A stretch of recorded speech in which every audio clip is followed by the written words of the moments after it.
सत श्री अकाल। Dainik Savera news room तो मैं रचना ते कौंसलर मनदीप जस्सल वालों रामा मंडी स्थित जौल हस्पताल के डॉक्टर जौल ते पिछले कई दिनों तो लगातार इल्जाम लगाए जा रहे हैं।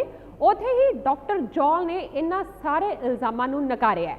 दैनिक सवेरा दे नाल खास गलबात करदिआं डॉक्टर जौल का कहना सी कि वो इस सारे मामले ते कानूनी कार्रवाई करवाउणगे। एक डीसी साहब ने चिट्ठी कढ़ी हुई है कि प्राइवेट तो सिविल शिफ्ट नहीं होएगा। असीं वो चिट्ठी का हवाला देकर उन्होंने लैटर बनाती। फिर मैं झिड़का भी मारिया, तुसीं मेरे कमरे चों बाहर जाओ। पर अपੱਧਰ भाषा सानूं यूज़ नहीं करनी चाहिए। जिहड़ी भाषा उन्होंने यूज़ की आ कौंसल साहब ने, वो बिल्कुल गलत है। मनदीप जस्सल सब्बड़ लैके आया, मेरे हस्पताल में ताला लगा होया सी। इन्हें सब्बड़ फसा के ताला तोड़िया, मेरे उत्ते तेल पा के इन्होंने मैंने मारने की कोशिश की। हस्पताल में अग लाती सी। वो कहता जी समझौता नहीं करोगे तो असीं होर तंग करांगे। जौल हॉस्पिटल और वार्ड नंबर 10 के कांग्रेस के कौंसल मनदीप सिंह जस्सल का जोड़ा मामला है दिन प्रतिदिन भखता ही नज़र आ रहा। साढ़े नाम इस टाइम मौजूद है जौल हॉस्पिटल के MD बलजीत सिंह जौल। उन्होंने गलबात कर रहे हैं उस दिन आखिर होया की सी। डॉक्टर साहब उस दिन आखिर होया की सी? देखो सर, मेरा किसी नाल कोई विवाद नहीं। पहली गल तो यह है, मैं अमन पसंद और लॉ अबाइडिंग सिटीजन आ। ना तो मैं सरकारी दफ्तर जाके किसी के खिलाफ कोई उदा की भाषा वरतदा जिदा की मेरे खिलाफ वरती गई है। दूजी गल है, पेशेंट मेरे को 13 तरीक शाम को आया सीगा। वो सस्पैक्टेड केस सीगा।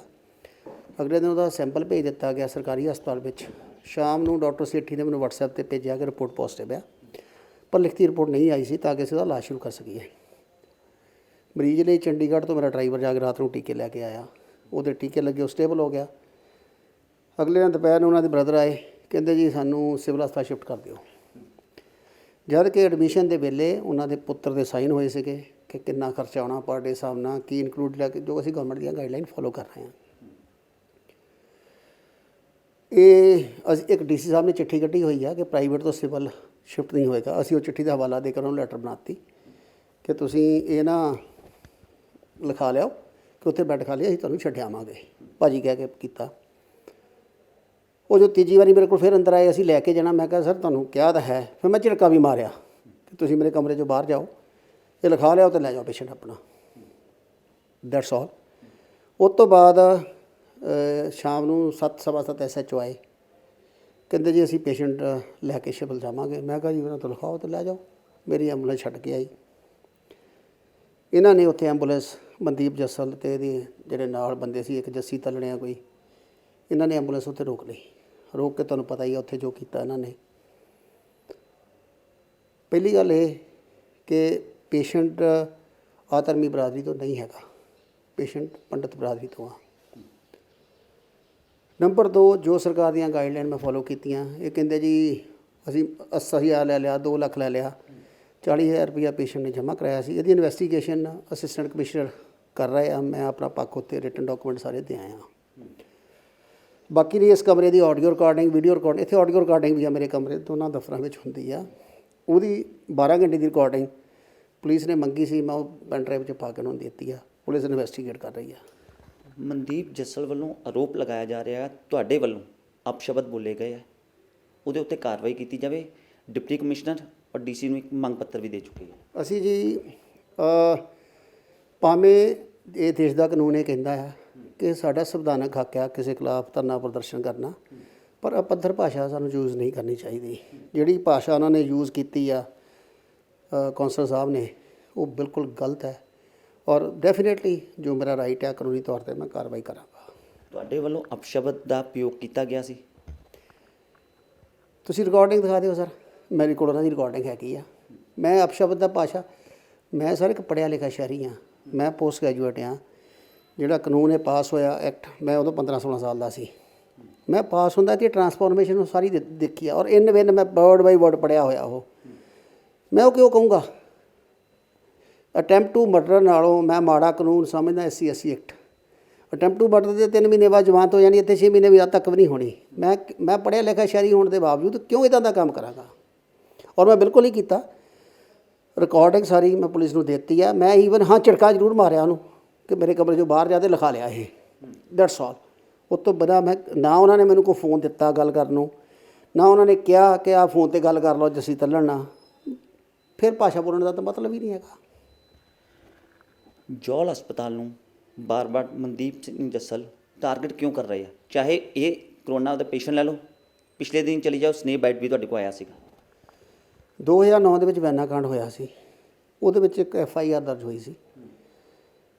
ਉਹ FIR 25 ਤਰੀਕ ਨੂੰ ਹੋਈ ਸੀ, 25 ਨੰਬਰ ਹੀ FIR ਆ ਥਾਣੇ ਦੇ ਵਿੱਚ, ਸਦਰ ਹੁੰਦਾ ਸੀ ਉਦੋਂ। ਉਹਦੇ ਵਿੱਚ ਮਨਦੀਪ ਜੱਸਲ ਸੱਬਲ ਲੈ ਕੇ ਆਇਆ, ਮੇਰੇ ਹਸਪਤਾਲ ਨੂੰ ਤਾਲਾ ਲੱਗਾ ਹੋਇਆ ਸੀ, ਇਹਨੇ ਸੱਬਲ ਫਸਾ ਕੇ ਤਾਲਾ ਤੋੜਿਆ, ਮੇਰੇ ਉੱਤੇ ਤੇਲ ਪਾ ਕੇ ਉਹਨਾਂ ਨੇ ਮੈਨੂੰ ਮਾਰਨ ਦੀ ਕੋਸ਼ਿਸ਼ ਕੀਤੀ, ਹਸਪਤਾਲ ਨੂੰ ਅੱਗ ਲਾਤੀ ਸੀ। ਉਹ ਕਿਸ ਤੋਂ ਲੁਕਿਆ ਨਹੀਂ, ਉਹ ਜੱਗ ਜਾ ਰਿਹਾ। ਉਹ ਕੇਸ ਚੱਲਿਆ 4-5 ਸਾਲ ਚੱਲਿਆ, ਉਹ ਸੈਸ਼ਨ ਕੋਰਟ ਦੇ ਵਿੱਚ ਇਸ ਵੇਲੇ ਟ੍ਰਾਇਲ ਚੱਲ ਰਿਹਾ। ਕਾਫੀ ਸਾਰੀਆਂ ਗਵਾਹੀਆਂ ਹੋ ਚੁੱਕੀਆਂ, 1-2 ਗਵਾਹੀਆਂ ਰਹਿੰਦੀਆਂ ਆ। ਇਹਦੇ ਖਿਲਾਫ ਅਸੀਂ ਗਵਾਹੀ ਦਿੱਤੀ, ਮੈਂ ਤਾਂ ਮੇਰੇ ਪਿਤਾ ਜੀ ਨੇ, ਮੈਂ ਸਾਰਿਆਂ ਨੂੰ ਪਤਾ ਹੈ ਇਹਨੇ ਮੈਨੂੰ ਬਹੁਤ ਪ੍ਰੈਸ਼ਰਾਈਜ਼ ਕਰਨ ਦੀ ਕੋਸ਼ਿਸ਼ ਕੀਤੀ ਹਰ ਤਰੀਕੇ ਦੇ ਨਾਲ। ਅਸੀਂ ਉਹ ਗਵਾਹੀ ਦਿੱਤੀ ਆ ਤੇ ਦਿੱਤੀ ਆ। ਹਾਂਜੀ, ਹਾਲੇ ਵੀ ਆ ਪਰਸੋਂ ਵੀ ਇੱਕ ਬੰਦਾ ਆਇਆ ਸੀਗਾ, ਉਹ ਕਹਿੰਦਾ ਸੀ ਸਮਝੌਤਾ ਕਰ ਲਓ, ਨਹੀਂ ਅਸੀਂ ਹੋਰ ਕਰਾਂਗੇ। ਮੈਂ ਕਿਹਾ ਜੀ ਜੋ ਕਾਨੂੰਨ ਮੁਤਾਬਕ ਹੈ ਕਰੋ, ਗੈਰ ਕਾਨੂੰਨੀ ਤਾਂ ਕਿਸੇ ਨੂੰ ਲਾਓ ਨਹੀਂ ਹੈਗਾ।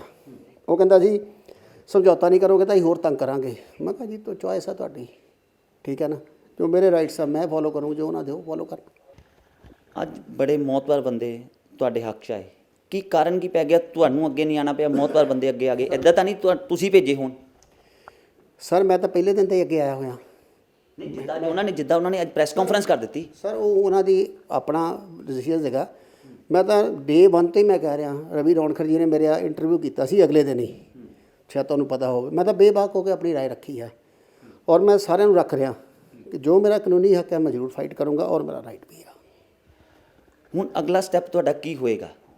ਮੈਂ ਤੁਹਾਨੂੰ ਜਿੱਦਾਂ ਤੁਹਾਨੂੰ ਕਹਿ ਦਿੱਤਾ ਗਿਆ ਸੀਗਾ, ਜਿੱਦਾਂ ਤੁਸੀਂ ਦੱਸਿਆ ਕਿ ਉਹਨਾਂ ਦੇ ਪਰਸੋਂ ਚੌਥ ਬੰਦੇ ਵੀ ਆਏ ਜਿਨ੍ਹਾਂ ਨੇ ਕਿਹਾ ਸਮਝੌਤਾ ਕਰ ਲਾ, ਅਗਰ ਨਹੀਂ ਸਮਝੌਤਾ ਕਰ ਰਹੇ ਹਾਂ ਤਾਂ ਹੋਰ ਵੀ ਇਸ ਤੋਂ ਜ਼ਿਆਦਾ ਅਸੀਂ ਸਟੈਪ ਚੱਕ ਸਕਦੇ ਹਾਂ। ਸਰ ਮੇਰਾ ਇਸ ਦੇਸ਼ ਦੇ ਕਾਨੂੰਨ 'ਤੇ ਪੂਰਾ ਵਿਸ਼ਵਾਸ ਹੈ, ਮੈਂ ਕਾਨੂੰਨੀ ਦਾ ਜਾਰੀ ਰੱਖਾਂਗਾ ਤੇ ਲੜਾਂਗਾ ਵੀ। ਕਿੰਨਾ ਕੁ ਪੁਰਾਣਾ ਕੇਸ ਸੀਗਾ? ਜਿੱਦਾਂ ਤੁਸੀਂ ਦੱਸਿਆ 2009 ਦੇ ਵਿੱਚ ਸੀ, ਤੁਹਾਡੇ ਵੱਲੋਂ ਗਵਾਹੀਆਂ ਹੋਈਆਂ, ਤੁਹਾਡੇ ਫਾਦਰ ਵੱਲੋਂ ਗਵਾਹੀ ਹੋਈ ਹੈ, ਕਿਆ ਉਸ ਚੀਜ਼ ਦਾ ਕੋਈ ਪ੍ਰੂਫ ਹੈ ਤੁਹਾਡੇ ਕੋਲ? ਸਰ ਇਹ ਤਾਂ ਮੈਂ ਤੁਸੀਂ ਥੋੜ੍ਹਾ ਡਿਸਾਈਡ ਕਰਨਾ, ਇਹ ਤਾਂ ਆਨਰੇਬਲ ਕੋਰਟ ਨੇ ਕਰਨਾ। ਸਬੂਤ ਜਿਹੜੇ ਆ ਕੋਰਟ ਦੇਖਦੀ ਆ ਡਿਸਾਈਡ, ਨਾ ਤੁਸੀਂ ਕਰ ਸਕਦੇ ਨਾ ਮੈਂ ਕਰ ਸਕਦਾ। ਅਸੀਂ ਆਪਣਾ ਪੱਖ ਕੋਰਟ ਦੇ ਵਿੱਚ ਰੱਖ ਦਿੱਤਾ, ਕੋਰਟ ਡਿਸਾਈਡ ਕਰੇਗੀ। All world open challenge 17 time gold medallist Mian Rafiq Mohammad, पंडित, मौलवी, बेगम, तांत्रिक, इन्हां चोरा ठग्गां तो सावधान। स्पेशलिस्ट वशीकरण, सट्टा नंबर, लव मैरिज, पति पत्नी च अनबन, विदेश च पक्का होना, कारोबार दा ना चलना, सिर्फ 31 घंटियां विच समाधान। फ्री फ्री फ्री मियां रफीक मोहम्मद। मोबाइल 84 374 94 647 84 374 94 648।